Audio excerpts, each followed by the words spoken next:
Perkenalkan, nama saya Francisca Yunia Larasi, NPM 20110500061 2SIP2 Sistem Operasi.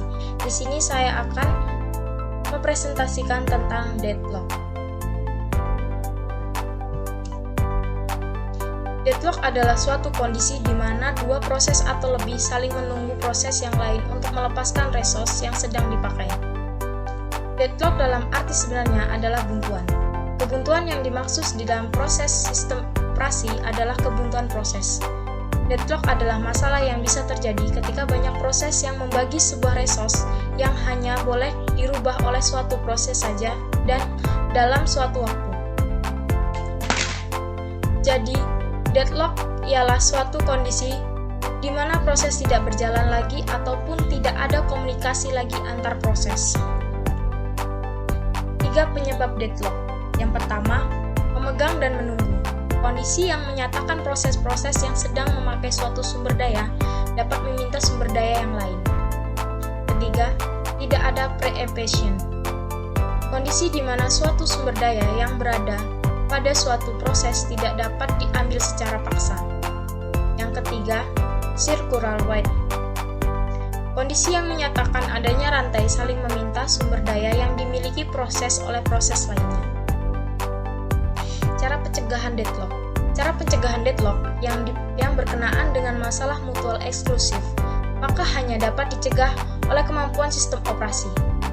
Kemudian, mengenai masalah menunggu dan memegang kendali, caranya dengan meminta sumber daya yang dibutuhkan sebuah proses berjalan atau berlangsung. Tetapi tidak semua proses mengetahui sumber daya yang dibutuhkan.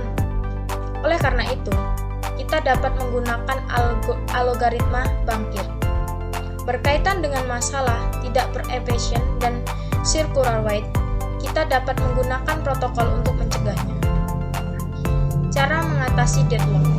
Ada beberapa cara mengurangi terjadinya deadlock, di antaranya adalah A. Mengabaikan masalah deadlock. B. Mendeteksi dan memperbaiki. C. Menghindari yang terus-menerus dan mengalokasinya yang baik dengan menggunakan protokol untuk mengatasi sistem tidak pernah memasuki keadaan deadlock, yaitu dengan deadlock avalanche, sistem untuk mendata informasi tambahan tentang proses mana yang akan meminta dan menggunakan sumber daya.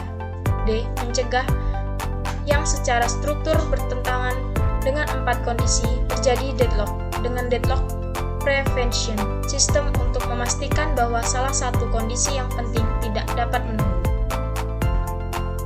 Salah satu contoh deadlock. Proses A menggunakan CD-ROM. Proses B menggunakan scanner. Proses A meminta scanner tanpa melepas CD-ROM atau menunggu. Proses B meminta CD-ROM tanpa melepaskan scanner, menunggu, deadlock. Demikian presentasi saya, terima kasih.